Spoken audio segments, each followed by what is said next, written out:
भक्ति ज्ञान धन लूटे करे गुरु। भक्ति ज्ञान धन लूटे करे गुरु।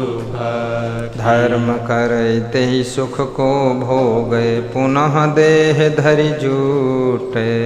धर्म करते ही सुख को भोगे पुनः देह धरि जूटे। भक्ति की हे से मुक्ति को लेवे जग व्यवहार न घूटे करे गुरु। भक्ति ज्ञान धन लूटे करे गुरु भक्ति। सद्गुरु विशाल देव प्रस्तुत शब्द में कहते हैं, हे इंसान, तुम गुरु की भक्ति करो।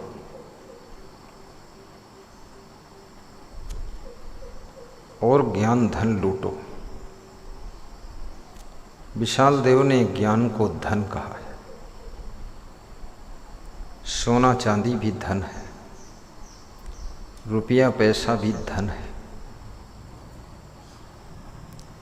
कुटुंब परिवार भी धन है, देश भी धन है, पशु भी धन है। पशुधन अधिकारी होते हैं, पशु भी धन है। एक गृहस्थ के लिए पत्नी भी धन है, पति भी धन है। बहू के लिए सास ससुर धन है, सास ससुर के लिए बहुएं धन है, दादा दादी के लिए पोता पोती धन है। ये भी दौलत है।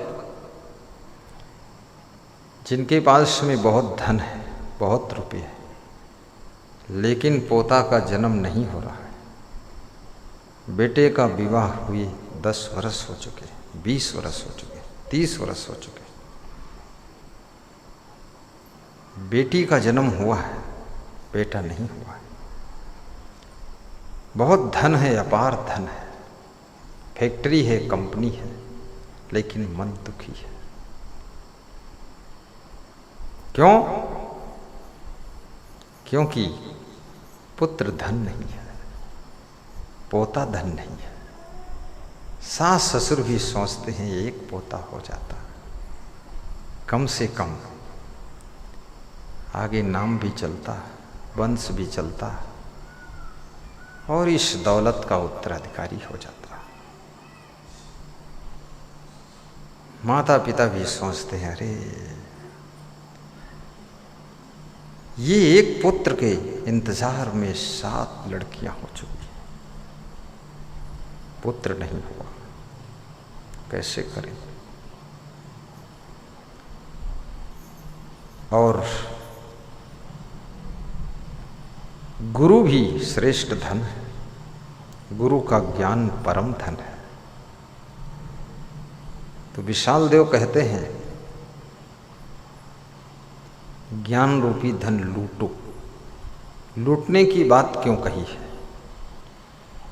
लूटना उसे कहते हैं जिसमें पैसे नहीं खर्च होते, फिर ही लूट लो। लूटना उसे कहते हैं कितना ही लूट लो, कितना ही प्राप्त कर लो बाबा, कोमल दृष्टि से, भाव से, कितना ही पा सकते हो ज्ञान धन। उस ज्ञान धन को लूटने के लिए विशाल देव कह रहे हैं। और वो विशाल देव इसलिए कह रहे हैं, ज्ञान धन के बिना दुनिया के चाहे जितने धन हो तुम्हारे पास, फिर भी तुम निर्धन हो। भक्ति धन के बिना तुम निर्धन हो। सद्गुण धन, सदाचार धन, सदचरित्र धन, इसके बिना तुम निर्धन हो। और ये निर्धनता तब मिटेगी जब तुम्हारे पास में ज्ञान धन होगा, तभी ये निर्धनता मिटेगी। ज्ञान धन लूटने को विशाल देव ने कहा है।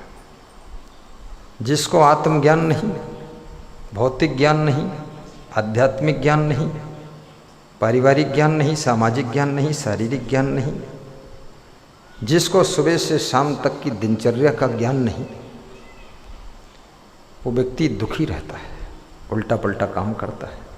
जिसको ये भी ज्ञान नहीं कि सासू से कैसे बोलना चाहिए, बहू से कैसे बात करना चाहिए। कितनी सासुओं ने सोच रखा है कि बहू को हमने पूरा खरीद लिया है, बहू को ऐसे समझा है कि बहू ऐसे है जैसे कोई मार्केट से सामान खरीद के लाया, पर बहू सामान नहीं है, को खरीदा नहीं है, बहुत सावधानी रखना पड़ेगा। कितनी बहुओं ने समझ लिया है कि अब ससुराल में हम आ गई, अब सास ससुर को सबको मैं खरीद चुकी हूँ, अब जैसा चाहूँगी वैसा रौंदूंगी इनको। तो सासू रौंदे से डर के अलग ही भाग गई। कौन रौंदा हुआ? ऐसा नहीं है। सासू के साथ में भी व्यवहार करने का ज्ञान धन होना चाहिए। बहुओं के साथ में व्यवहार बर्ताव का ज्ञान धन होना चाहिए। शिष्यों के साथ में व्यवहार बर्ताव का ज्ञान धन होना चाहिए। शिष्य को यदि तुम लाडला बनाओगे तो एक नंबर का दुष्ट निकलेगा। शिष्य को अनुशासन में रखोगे तो एक नंबर का श्रेष्ठ निकलेगा।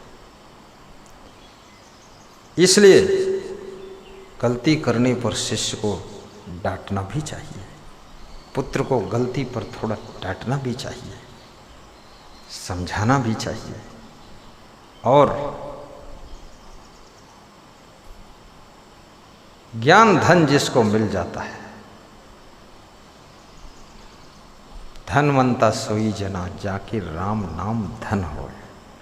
कबीर साहब कहते हैं वो धनवान है जिसके पास में राम नाम धन है, अर्थात भक्ति धन है, अर्थात ज्ञान धन है, सेवा धन है, प्रेम धन है,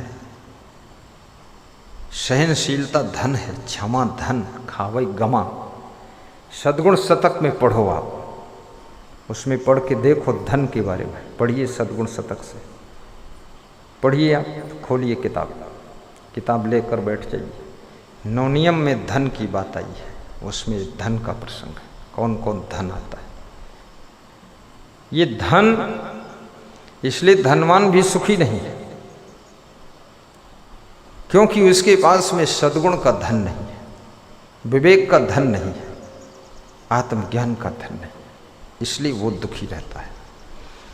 तो साहेब ये बता रहे हैं, करे गुरु भक्ति ज्ञान धन लूटे, करे गुरु भक्ति ज्ञान धन लूटे, करे गुरु भक्ति। धर्म करे तेहि सुख को भोगे, पुनः देह धरि जूटे। धर्म करे तेहि सुख को भोगे, पुनः देह धरि जूटे।